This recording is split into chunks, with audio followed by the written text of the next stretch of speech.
Noen ganger så har du da fossiler som helt ekte fortsatt. Det Og- ekte, at de Ja, at det har beholdt dyret. det dyret, det har Det beholdt dyret. det biologiske Ja. Og da har vi kanskje et av de aller mest ekstreme eksemplene i verden, da den blekkspruten. En 8-armet blekksprut fra Libanon. Den ca. 95 millioner år gammel. Blekkspruter inneholder ikke noe skjelett. Så i det øyeblikket en blekksprut dør, så blir den til snørrklyse i løpet av bare noen få dager. Ikke sant? Den råtner veldig fort. Så det å ha et fossil av en blekksprut nesten like vanskelig som å ha fossiler av maneter.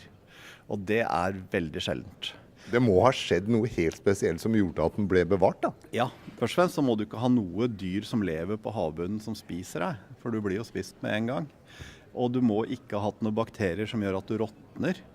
Så hva som har skjedd her, antagelig, så det en sånn en lagune nede i Libanon for 95 millioner år siden, som kanskje har hatt veldig, veldig høyt nivå av salt, sånn at det ikke lever noe der, litt sånn dødehavaktig. Og så blir det skylt ting inn i denne lagunen, så blir det til pickles.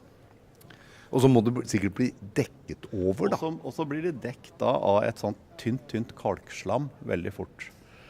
Og da kan du få, dette her en blekksprut som, ja, det nok den fineste 8-armede blekkspruten i verden.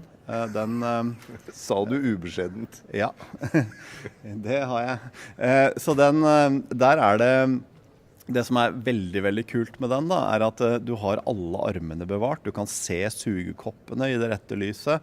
Du kan se omrisset av kroppen. Alltingen kan du fortsatt se der. Men det mest synlige alt sammen den der svarte klumpen midt i kroppen. Det ikke blekket?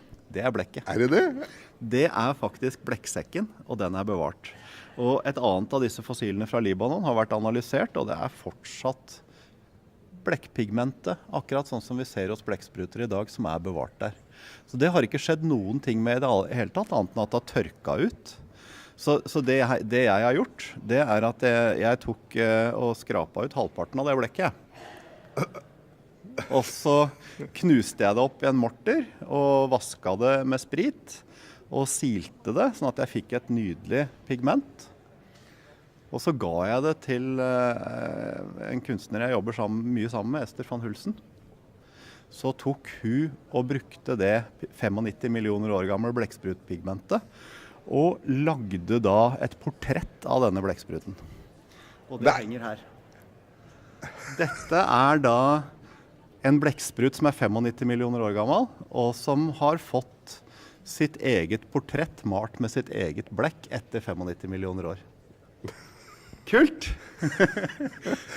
Magefølelsen min tilsier at du tok en sjanse når du begynte å lage et skrivbart blekk av dette her. Ja. Det sånn det å være konservator på et museum, at du kan få lov til å leke litt med objektene innimellom. Jeg tok jo bare halvparten. Det masse igjen å analysere på. Men dette her ble jo en fantastisk historie da, når vi har da blekket bevart og kan bruke det. Og dette jo akkurat som sepia-blekk. Sepia jo en blekksprut. Og sepia, i dag så det bare et filter i Photoshop, ikke sant? Ja, at du får sånne der gullige farger på bildene dine. Men egentlig så kommer jo det fra sepia-blekkspruten, det uttrykket, som da ble brukt til å framstille blekk for skriving. Så det har jo blitt brukt i mange, mange hundre år. Så ideen kom jo derfra da. Ok da.